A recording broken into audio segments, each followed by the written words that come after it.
Glory, glory, glory. Welcome to the long awaited 7 days free webinar on how to start up a business, especially in this trying, frustrating economic that we find ourselves, particularly in Nigeria. My name is Aluko Johnson, known as Aluko Lead in the public space. If you are live now, kindly use the comment section. If you can hear me clearly, let me know. Uh, it's going to be a very smooth ride. And I want you to be prepared. I want you to be expectant. I want you to be conscious. I want you to be at alert. If all of these things are something you are committed to, it will show in your preparation. Like I do say, the proof of expectation is preparation.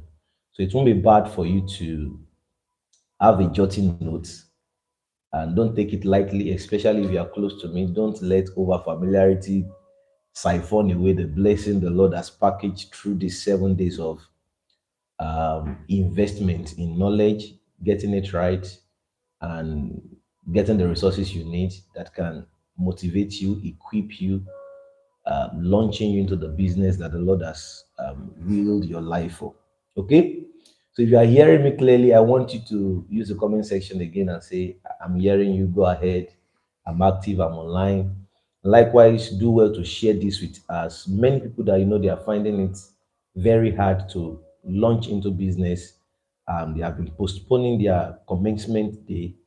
They are afraid, they don't know how to get funds, they have questions, they don't know where to start. And this particular webinar, which is a free one, will be their deliverance. So use the share icon, ensure you are sharing to other platforms, your social media status, WhatsApp, Instagram, TikTok, Facebook. You can share to X, formerly known as Twitter. It's going to be a very wonderful and impactful section. Let me just say this as we start out. We are not doing this because we want recognition. It's a passion, and business requires passion. Business is a purposeful divination onto productivity and profitability. Though that's not the only reason why people do business, and that's not the only reason why business is established, which we are going to get to know later.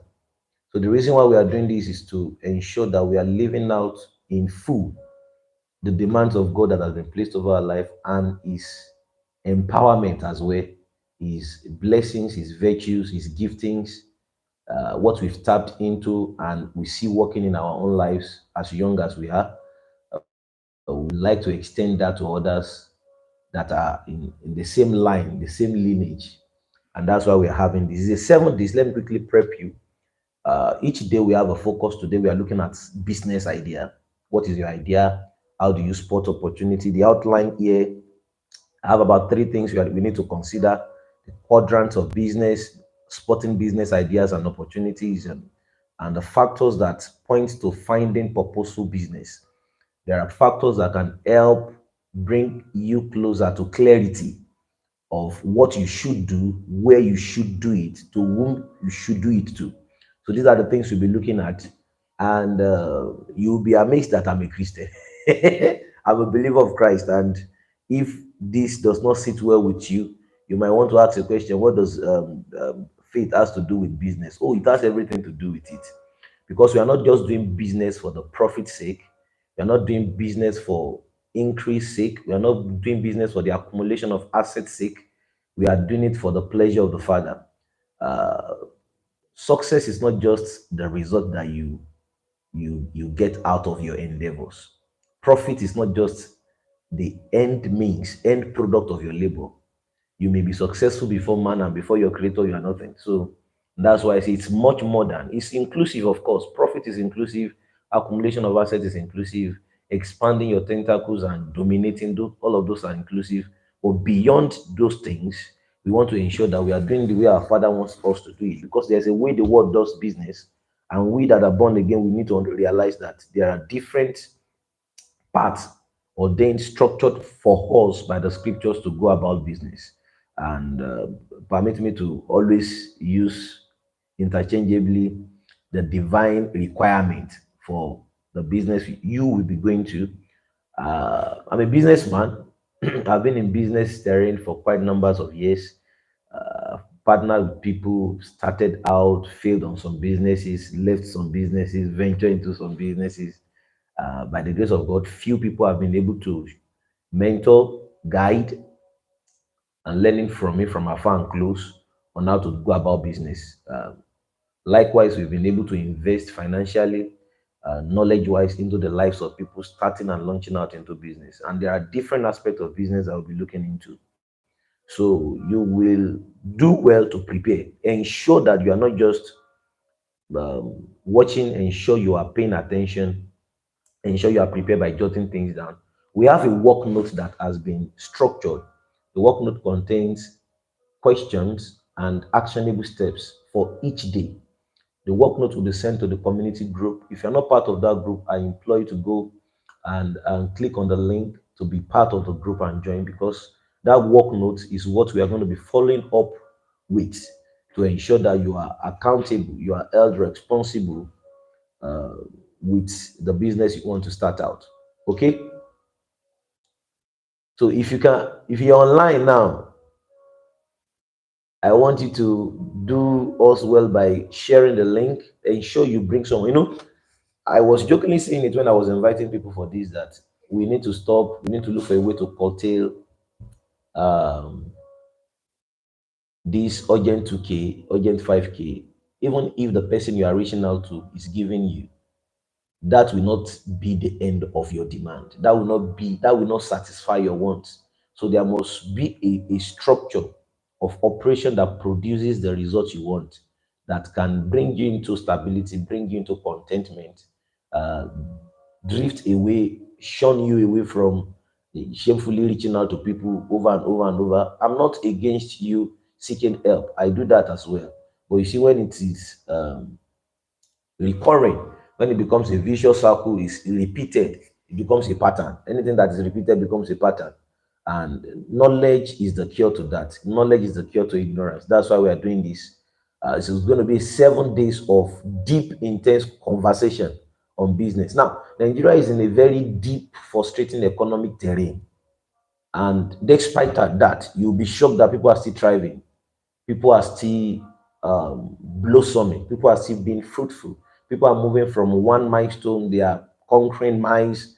They are establishing new heights. And you wonder, how are they going about it?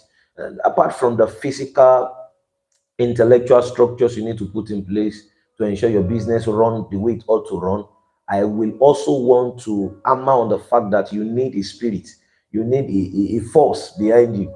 Now, you might want to challenge that opinion that, after all, the billionaires of the world, the richest of the world, they are not believers.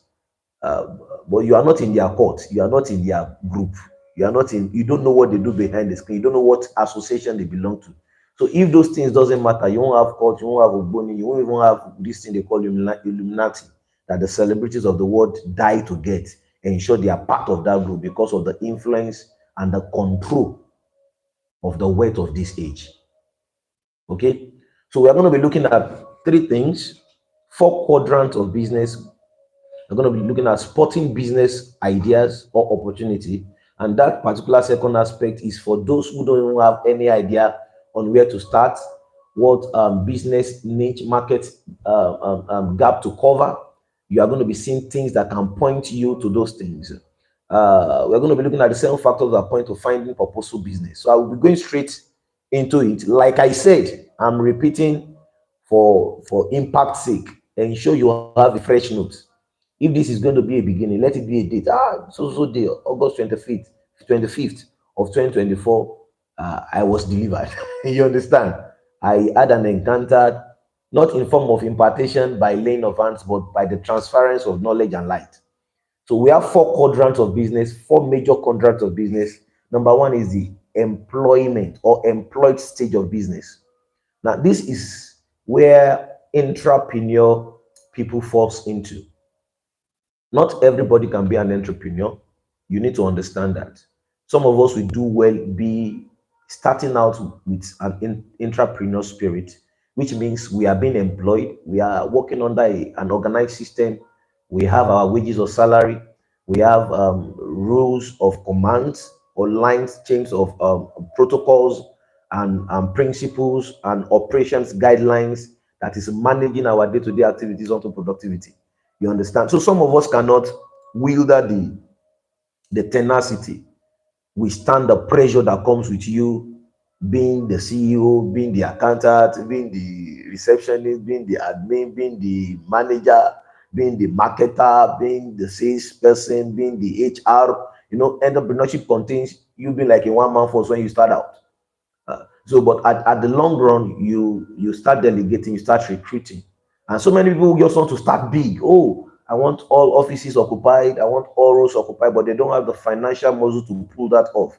And you see, startup cannot withstand the forces that comes with competition in the market. Over time, they fold up, they go bankrupt, they lack fund, they are tired, and so many other things. So that you won't just put in all your resources at once and without starting with knowledge. I will need to emphasize, you need to start up business with knowledge, not with money.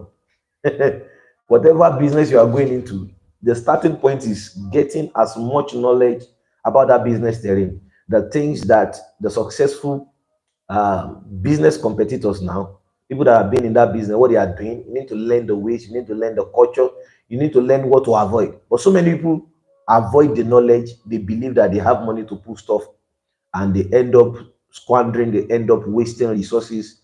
And by the time those things are off their my wife is giving me a colleague behind the camera now.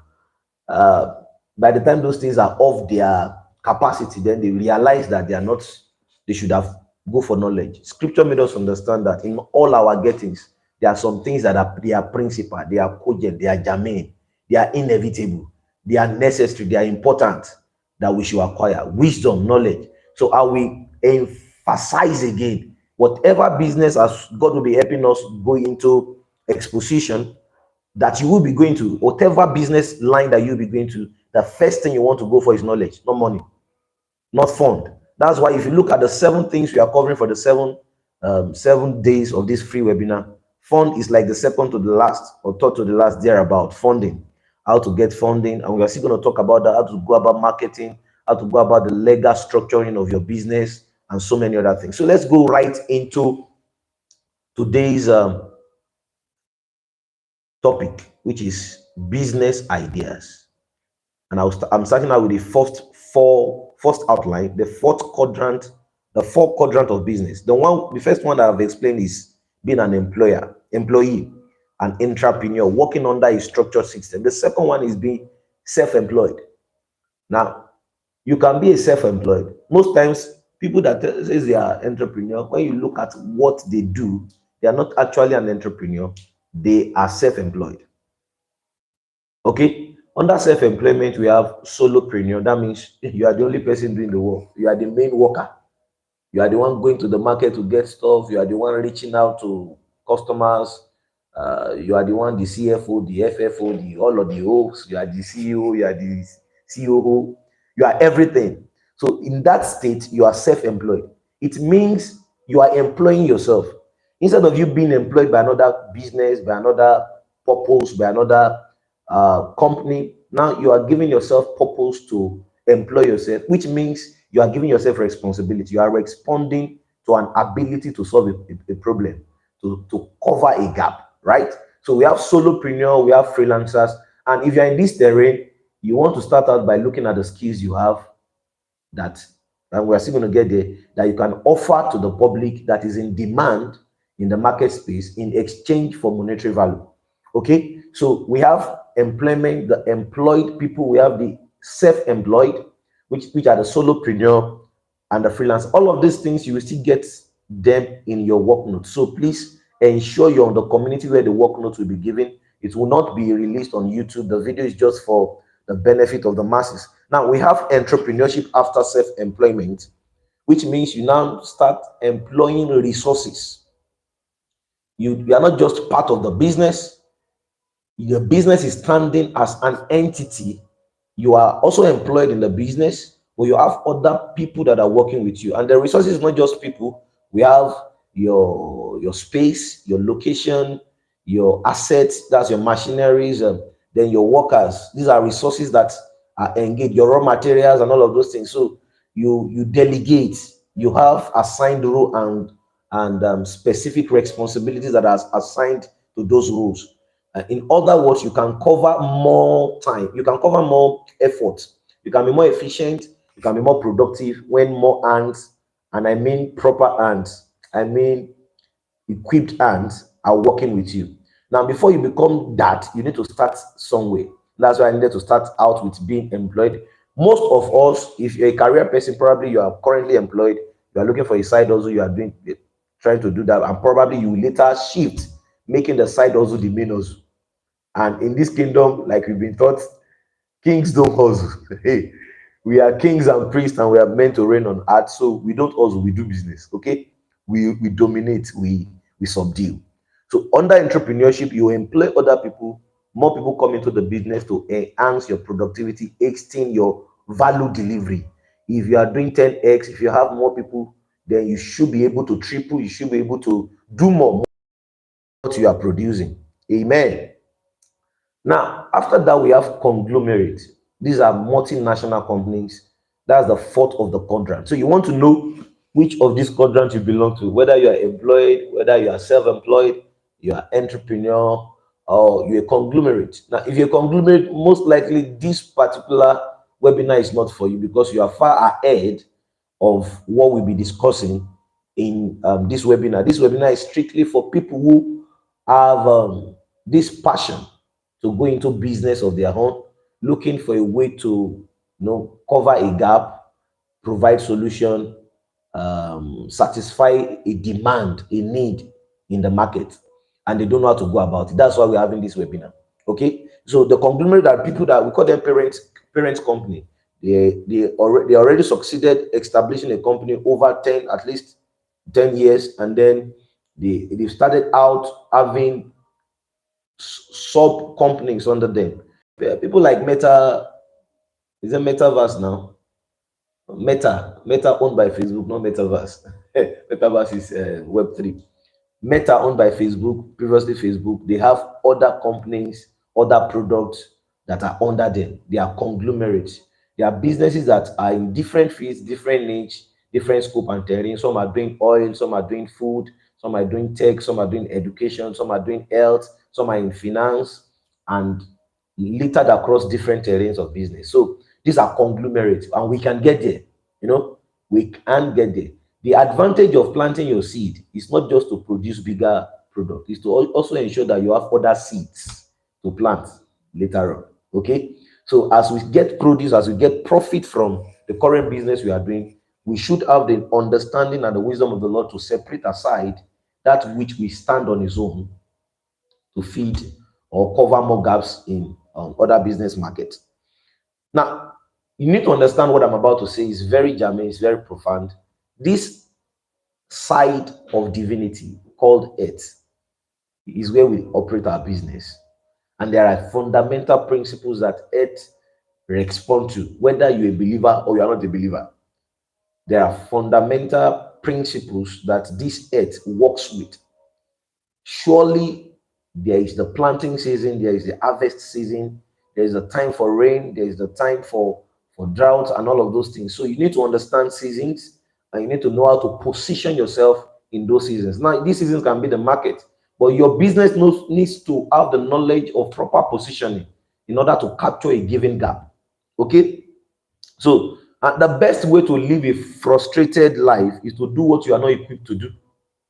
The best way to live a frustrated life is to lay your hands on things that you are not equipped to do. Now, imagine you're a pastor, and every Saturday night you are hungry because Sunday service is around the corner. Now, today is Sunday. So many people are hungry because tomorrow is Monday, and they will have to resume in a place on the decks on the responsibility they are not happy doing. They are not cheerful being part of. They are not even willing to go. But just because of the commensurate remuneration that comes after, which is just a way of applauding, a way of of cheering us on in the work that we have been engaged with. So if you are doing what you have not been equipped to do, the end experience and reality is frustration. The best way to live a frustrated life is to do what you are not equipped to do. I know this and I'm saying it is emphatic. So if you are always under stress doing what you call a business, there is no joy, there is no satisfaction. And that's why we need to have a clear demarcation between success, result, and joy. You see, you can be successful, you can have results, and you are not joyful.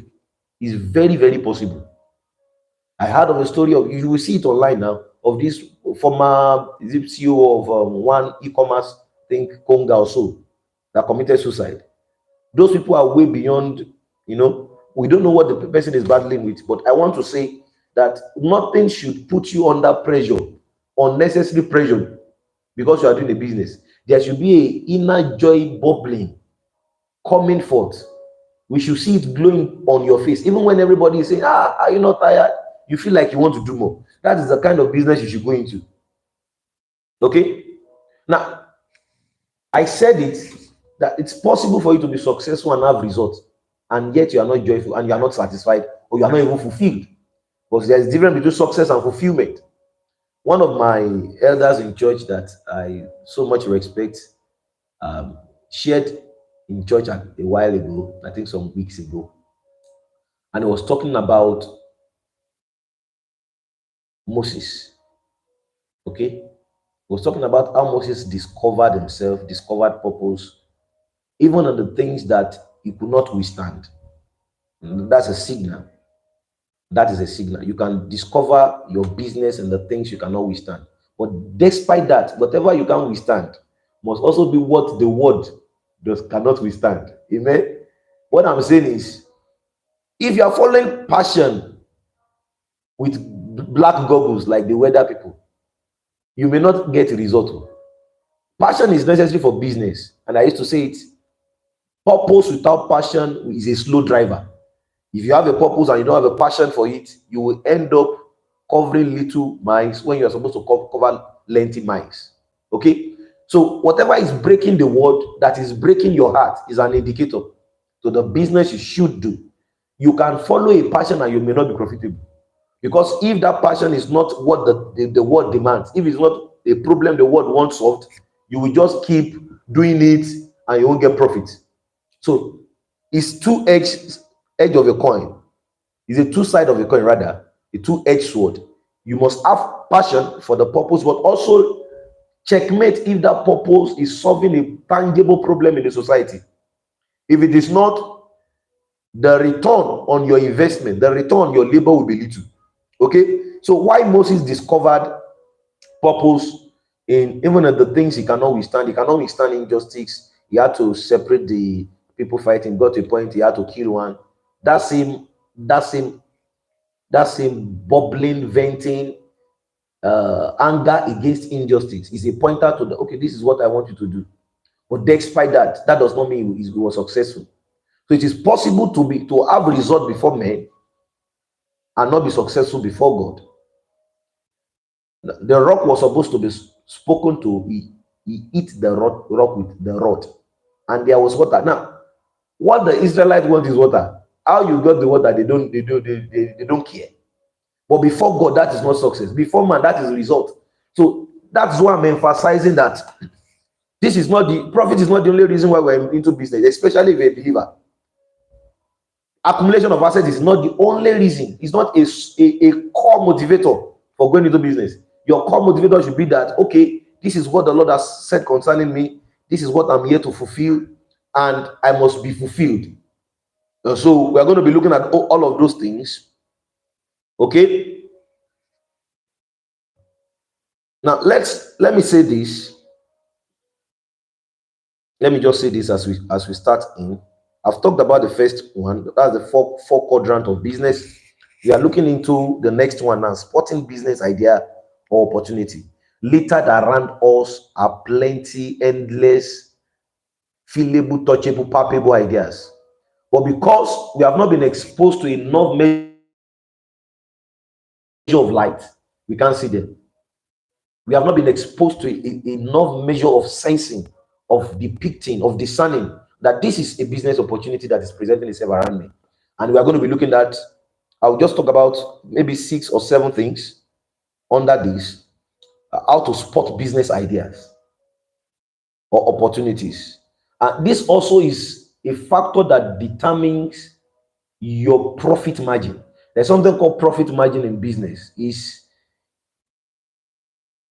the leftover, is the profit that you get after you deduct your running cost, all of your overhead cost from your sales. So you have a profit margin. So let me give you an example. Let's say you are into clothing, and your cost of production is let's say 10,000 naira, and you end up selling the clothes at 20,000. You've done 100x, right? And your overhead cost is inclusive of everything that, yeah, your overhead cost is inclusive of everything that you use in running the business. Okay, your lightning, you are paying accommodation, you are buying raw materials, paying employees, and whatever cost is inclusive, your transportation and everything. You need to calculate that into your overhead cost before you know, okay, what should my profit margin be? So the first thing I want to talk about is the market cap. Market cap. Now, if you want to go into a business, especially in this age, you should be aware of the insights that are necessary for you to understand the business terrain you are going into. There's something called market cap. Now, if you Google now, right now, if you Google now, the textile market cap is going to give you the expectation in their numbers. I think it's over 1,695.13 billion. That's textile, a very big market cap. And it's also projected to reach 1,837 by the year 2025. That's next year. Okay. Now, these are the things you want to look into. That what's the market cap of the field I'm going to, or what you are doing currently, because that will determine what the next thing we talk about, which is the market gap. Your market cap precedes, and then you look at your market gap. Market gap is where you operate. Market cap is the total possibilities of what happens in that terrain. So if you are doing a market cap that is 10 billion, and there's another market cap that is 20 billion, people that are in the market cap that is 20 billion have more possibilities than you, because it's also a pointer to the fact that consumer trends flows there. That is where demand flows, that is where want flows, and which means that is where supply should be. Okay, and now supply is cut across different departments, but different business terrain, but you should understand that there is a market cap. So in our work notes, there is a place that we ask you strategic guidelines and questions and actionable steps for you to know which market feed you want to go into, how to analyze your market cap, and how to do all of those things. I won't be talking about them on these videos on your work notes. The next thing you want to look at is the market gap. Now, what does a market gap means? It's talking about the unfulfilled areas, unserved needs of consumers. That is a gap. The unfulfilled areas in your market cap and the unserved. There are needs that are yet unmet, unserved, or below served, or not served adequately. These are gaps. So if you are in let's look for an example. If you're in agriculture and you want to look at the gap that is in agriculture by asking intelligent questions. What are the products that people are buying more in agriculture? Why are they buying? You won't say it's because it's only I do poultry, and poultry is the only thing I do, or I do crop plantation, and that's the only thing I do. And you won't look at every other aspect that has huge gap in your market. You need to consider it. It's not only about your passion, it's also about the demand, because your profit comes from where the demand flows, where the consumer trends follows. That's what you want to look at. So you want to look at the unserved, unmet, unfulfilled needs of consumers in your feed. I'm in Ilorin. They sell clothes almost everywhere if you move around. But if you need suits, a good suit, not foreign, Niger made, you understand what I'm saying? You will hardly uh, be able to pinpoint that, okay, this is the person's store I should work in, because we don't have a known brand visibility that portrays itself to cover that gap. And we are still going to talk about brand later, and how to distinguish yourself, how to stand out, how to be excellent at what you do, how to separate yourself, how to place yourself higher, how to give visibility to your product. We're still going to talk about that. So a market gap, they are unfulfilled, unmet, underserved. I say underserved, needs of consumers in your market. So you want to be looking at the business you are doing, and that is a good way to penetrate into market. We have market penetration. If you want to penetrate into an existing market that is saturated with competitors, what you want to do is to first know the market gap, and then you go into market niche or market segmentation. Okay, what are the areas that my competitors are avoiding, or people are afraid of going into it, probably because of the risk that is in it, or probably because of a lack of expertise that are available to serve that gap. And if you don't have skill, then your next line of action will be to go and get a skill to serve that gap. So there is market gap. Then we have market niche. Now, market niche talks about a very specific segmentation of consumers' needs. You can segment consumers, you can do market segmentation. I will give you an example. If you're a fashion designer, there are different type of styles, right? And if I thought you are only doing clothes when there is ceremony, when there is Owambe, when there is Christmas, when there is Eid al-Fitr and all of those seasons, festive seasons, and you are not selling on a regular, then you have not been paying attention to your market segmentation, because market segmentation will help you classify your consumers in their different interests, their different categories. I'll give you an example.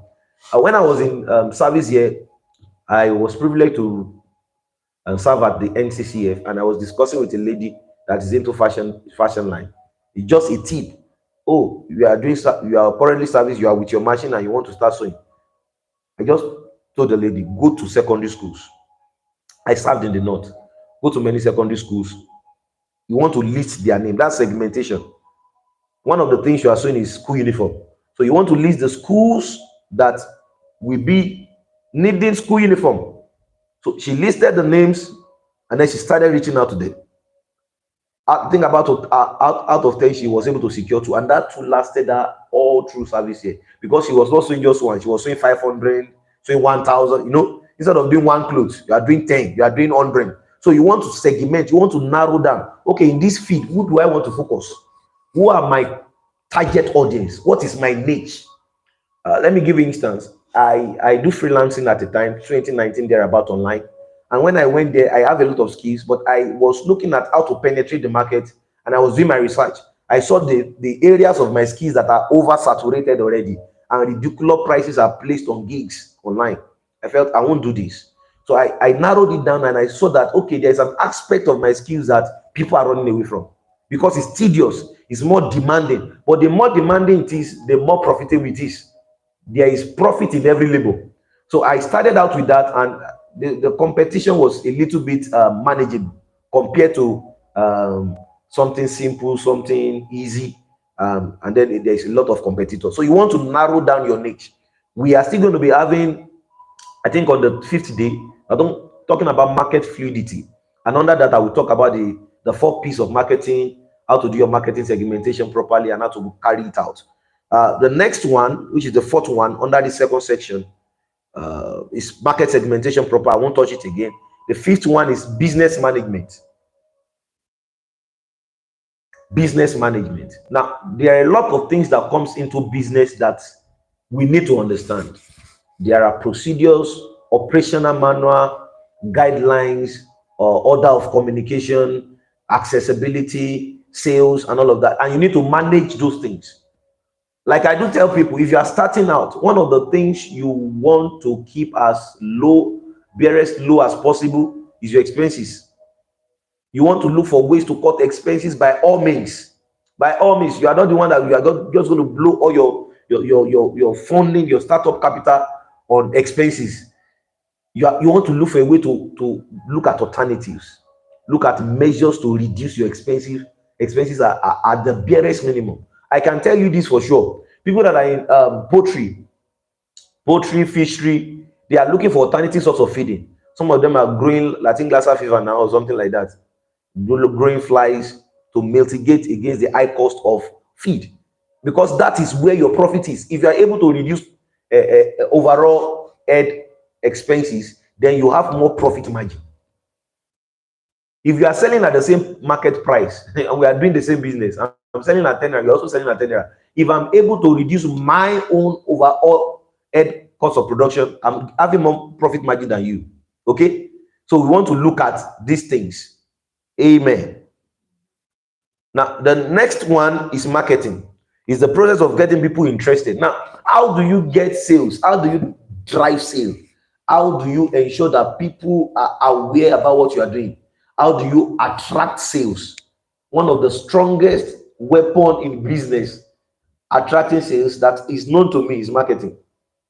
You need to market, you need to show your product in the faces of people, and not just any people, the right people, the people that want your product, the people that you are targeting. You want to get your product in their face as much as possible. It's a reminder. Some of them will not say yes today, they will say yes tomorrow. Okay, but if they have not been seeing your advertisement, they have not been seeing your product, your services, how will they remember you the day they need your service? How will they remember that, oh, so person offers this solution, let me reach out to her, let me reach out to him? How will they do that? Are we together now? Are we learning, please? Okay, so we're going to be talking about marketing, talking about distribution, understanding your customers' interest. You know, most times people only believe we sell product and service, but it's far beyond product and service. We are selling conviction, we are selling trust. Especially for a first time customer that wants to patronize you, you have to bring them to the conscious conviction and convincing them that no, my product is superior, my service is the best in town. Have a taste of me and you will testify that I'm the best. Now, if you want your recipe to taste, if you want your cake to taste like Shanana's treats cake, you need to have Shanana treats recipe. You don't know Shanana? Go to Instagram and search for Shanana treats. Shanan, then treats. If you want your cake, she's the best cake blog I've seen, I've had, and her product is outstanding. Okay. Now, if you want your cake to taste as superb as that, it's either you are learning from her or you have a recipe. What am I saying? Every successful business that we are seeing out there, that we want to emulate, that we want to, our result to look like, if we don't know what they know, we can't replicate what they are replicating. It's not possible. So if you want your cake to taste the way their own cake is tasting, then you need to have their recipe. You need to have their formula. You need to have their guidelines. You need to have their manual. You need to have their secrets. You need to have their principles and do them. Imbibe them, observe them, carefully do them. And that's the way to replicate the success we see. And it's quite easy. We are going to get there later on in this webinar. The last one, under that second one, is value asset. Now, when we talk about value asset, we're talking about value assessment. People buy value. Yes. Our profit is determined by the placed worth of the value. There's a worth placed on a value. Every car purpose is for transportation. But if you go to market and say you want to buy a car now, there are different price placed on them. Now, there are also extra added value that makes those prices different. So we buy value. We are not say we don't buy value. That is sure. But beyond value, we are buying extra value. We are buying added value. We are buying services. We are buying trust. We are buying loyalty. We are buying goodwill. We are buying availability, accessibility. We are buying readiness. Somebody want a ready to go service of what you deliver. You don't have it. So in their book, they like your product, okay, but you will not be their choice for anytime they need a ready service, because you don't provide that. And anybody that provides a ready service, like I do some services, I call them premium. Something I'm supposed to do for 3 days, I will compress time and do it under 24 hours. And then you pay me more. Because I'm bridging the gap in time for you. Okay? So you want to look at that too. What is the worth that is placed on this value? How much? I was looking at something online. You know, this guy that used to jog, I don't know whether you see it online. He carries big money. We just be jogging and then we'll be putting salaries of different workers, their job group. If it is in health, I was looking at one on health and it was talking about doctors, different is it neurosurgeon now? People that perform surgery on people, the surgeons. And it was classifying them. This one earns this one earns this. All of them are doctors, all of them are surgeons, but there is a higher worth placed on each one. So if you want more, you have to know more, you have to give more, you have to serve more, you have to be ready to yield more, to deliver more. Okay? So if you look at what you are delivering now, how can I increase the value on this product? Then you start looking at the things that you need to add to it, subtract from it, bring into it to increase that value. And branding is one of the things I've seen that it works magic on products.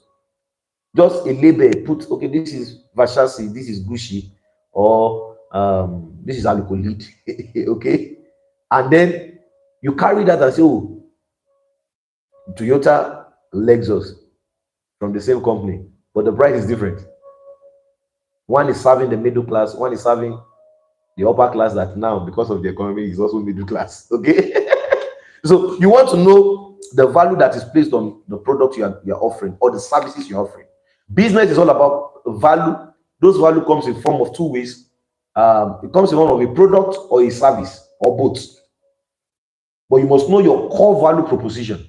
For some people, they are selling products. Some people are selling service. A lawyer is selling service. He's not selling a product. Education, anybody that is telling you are selling service.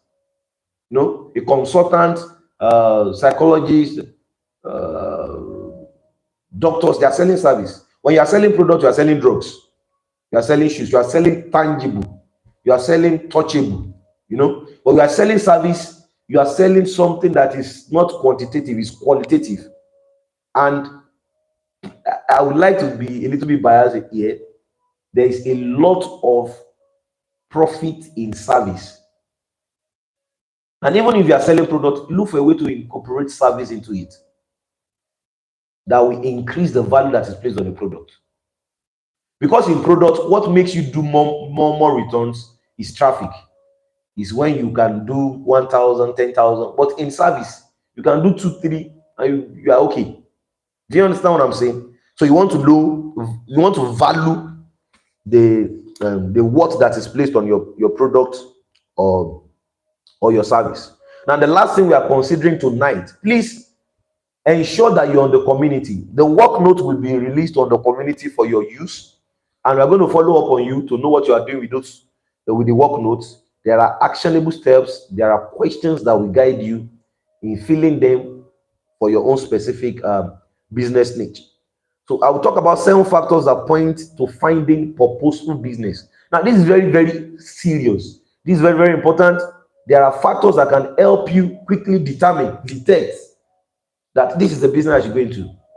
Number 1, what is that thing that you are naturally gifted at? It's a question. Ask yourself, what am I gifted? Now, for someone like me that Gift is littered and scattered around me. It's very difficult for you to know what to do part time. You know, very difficult to know what to focus on part time or where you should reside and start from. But because we've also passed through some rough road errors, mistakes, we've been able to know how to navigate this terrain. So you want to ask questions like, what am I gifted at? If you don't know, ask people around you. From the mouth of 2, 3, 4 witnesses, the truth will be established. Let me put it this way. What would you have done without first requesting for money? What would you have done? You will have done that thing, you will have forgotten you've done it, and you're supposed to pay me now. You will have done it in joy, you will have done it with excitement, you will have done it with passion, with strength, with vigor. You will have done it with all of those things, literally, liberally, with a sense of freedom, willingly. You will have done all of those things before you even request for money. What is it? What is that thing that is not difficult for you to do? What are you naturally gifted at? Is your natural environment anyway, where you are gifted at or talented in, is an easy way to start out. Okay? It's an advantage. It's a natural habitat for you. It's not something you are struggling with. It's something that people appreciate, because what you are gifted at is always what people are appreciating. Okay? So you want to look at that. It's a good pointer to finding purposeful business. Number 2, is it impactful? Is the evidence real to all? Not just to you. You know, there are people that start business, they know this business, they don't have the strength, they are not well equipped to do it. And it's only evidence to them, it's only visible to them, it's only evident to them. Are we getting what I'm saying?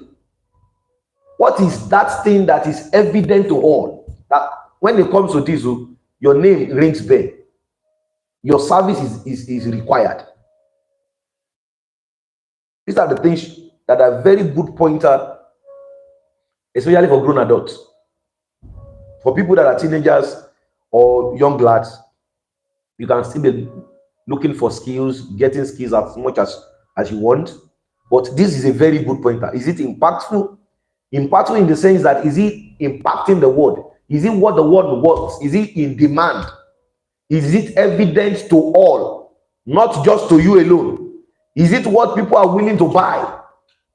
Is it solving a known need? Now, people want to solve a need, but they don't want to know whether they want the people of the world wants that need solved. Is it solving a known need? Is it not? It's not just known to you. It's not just evident to you. It's evident to all. There is evidence that this thing is impacting the world. This thing is needed, and you have it. That's another good pointer. Number 3, what are the testimonies of people about you and the purpose you want to make business out of? What are the testimonies of people about you? Now, I'm a person that I have come to learn that you should not be restricted by your external force, especially what they say. And when you are starting a business, you will be having demotivators as much as you are going to be having motivators. When you start sharing business idea with some people, they will tell you, where do you want to see fund? Do you think you can do it? How will you do it? How will you start? Who will help you?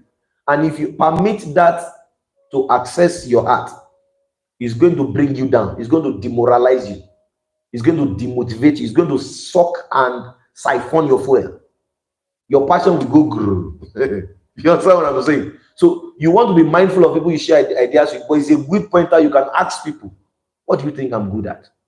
Now, if you ask 4, 5, 10, 20 people and they are saying something similar, it's a good pointer. I'm not saying it's final, but it's a good pointer. Number 5, what are people complaining about? This is a very good way to spot opportunities. The complaint of the world is a business in disguise. What is breaking the world is breaking your heart is a business already. What are people complaining about? Nigeria is one of the most problematic nations that I've seen. I'm in it already. I'm in Nigeria already. Do you understand? But as much as this problem exists, It's also a pointer to the fact that if solved, there's a lot of profit that is attached to it. So what are people complaining about? Oh, we want this solved. What is the cry of the masses? What is the demand of the masses? What is breaking the word that is breaking your heart? What is the complaints of people? So if you want to know where to start a business from, just pay attention to what people are complaining about. If people are complaining about security and you can organize a security firm and start bringing security personnel to different organizations, you solve that need, you solve that problem, you satisfy that demand. So it's a good pointer to know where to start business from. I hope we are getting blessed. I hope we are learning. We are not going to learn that, we are learning up. Okay, I have two more. This one is about your faith. What is God saying concerning you? What has He spoken concerning you? What is the divine reality of God concerning you? Because you are not doing business just for profit. I said that while we started out. You are doing it much more than that for the fulfillment and living out the operation of that business, giving it pleasure to the Father, giving pleasures to the Father. So that's why you are doing business. So you want to know what God is saying concerning you. A man that has been separated to be a prophet, um, I say, okay, you're a prophet and you don't know where to start. You want to go into oil business because you've read about the market cap and there's money in oil. But the Lord has apportioned and separated you to be a prophet. You should know what God has spoken concerning you. And the last thing is, what is your dream? What is your dream? What is the reality of the future you are waiting to see? What is that thing that is keeping you alive, keeping you going? What is that dream? What is that thing you want to see? What is that thing you want to do? You want to live for? You want to become? You want to own a university? You want to own the biggest conglomerate when it comes to fashion, comes to education, comes to health, comes to consultancy, comes to whatever. What is your dream? Do you have a dream? Do you dream? So these are 7 factors that point to finding purposeful business. We've talked about 3 things today. The 4 quadrant business. We've talked about the things we need to look at when spotting business opportunities. The market cap, the market gap, the market niche, the market segmentation, and the rest. And the last thing, the 7 factors that point to purposeful business. So these are the things we have looked at. Ensure you're in the community. This is day 1. We are just starting out. Day 2, I think we're going to be looking at location. Where should you start from? Where should you start a business? Which terrain is conducive for a business? There are businesses that are not conducive in some terrains. Tomorrow we are going to be looking at that. Share this video. Ensure you are sharing. Ensure you are commenting. Ensure you are blessing people with it. Especially people that you know that they need these resources. And ensure you're in the community and working with the workload that we've posted there. If you have any questions, you can reach me. We are also trusting God that by the end of this 7 days webinar, it will not just be talk. We will be looking at different business niche and bringing masters, people that have been grounded in those business, to give us light on how to go about it. They can mentor us, they can guide us. I'm not a master of all business. Do you understand? So this is like a broader view. I have my niche, I have my focus, I have my terrain. So we are going to be trusting God to get resourceful people. So you don't want to miss out. Likewise, we are going to be your accountable partners. We are not going to leave you. We are going to ensure you are committed, you are responsible, and you are focused. And how do you know these things? You see, when you want to become an entrepreneur, you are the lord of yourself. You are the master of yourself. If you are a self-employed before, you are being controlled, You are being managed by another authority. When they say come 8 a.m., resume at work, you won't say you are not resuming. You will wake up, you will, even when you are frowning, when you are not happy, you go there, right? You are diligent, you are disciplined enough to go there on time because you know you'll be queried if you don't go. But the thing is, once you become self-employed, you are the one telling yourself, wake up so time, go to work so time, do this, don't leave this on tongue. Do you understand? So it's a pointer to the fact that discipline will be demanded from us. Are we getting me? When somebody asks you, come to my office tomorrow by 7:30. 7:30 is early. Come by 7. That one is earlier. So, and you wake up not to anywhere, but you wake up that day, you go there, you say, yes, sir, yes, man. They give you the job, you do it, you get your pay. But tell yourself, wake up by 7 and do business. You are not waking up. That's not the way to go about entrepreneurship. A lot of tenacity, a lot of self-encouragement, especially in this startup phase, your 3 to 5 years of business. You have to encourage yourself. You have to. Many things will not encourage you. Many things we want to distract you. And distraction is unwanted attraction. It's attracting you to another purpose, to another thing. So ensure you set aside these 7 days. You're going to be meeting every night by 7. Set these 7 days aside for investment, for solid foundation for business. And we are trusting God that the Lord is going to dish more light to us. I believe we are blessed. Heavenly Father, we thank you today for the grace given to us. We pray that the wisdom and the excellence of spirit that is required to walk with this light and not just hear them is released over all viewers in the name of Jesus. Thank you, Father. In Jesus' mighty name we've prayed. See you tomorrow.